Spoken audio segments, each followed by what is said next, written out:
È stata una mattinata densa di impegni, quella trascorsa a Venezia da Matteo Salvini. Una mattinata iniziata a Palazzo Balbi con un primo incontro riservato con rieletto presidente della regione Luca Zaia, proseguita con un altro incontro a porte chiuse con rieletto sindaco di Venezia Luigi Brugnaro e conclusa in un albergo a 2 passi da Piazza San Marco assieme a diversi neoeletti della Lega all'ultima tornata elettorale. Qua c'è tanto da fare, c'è da finire la pedemontana, c'è da rilanciare il turismo.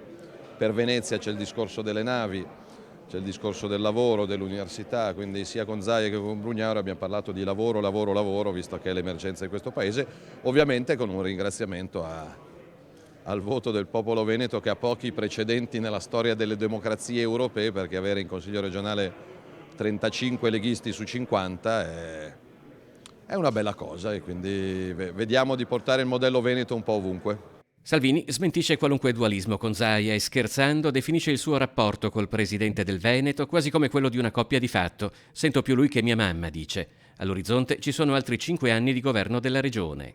Le Olimpiadi del 2026 saranno il fantastico coronamento di questo percorso, poi fra 5 anni dovremo fare meglio del 76% di questa volta e quindi bisogna essere sempre sul pezzo, sicuramente sia Luca Zaia che Luigi Brugnaro saranno 2 risorse preziosissime a livello nazionale.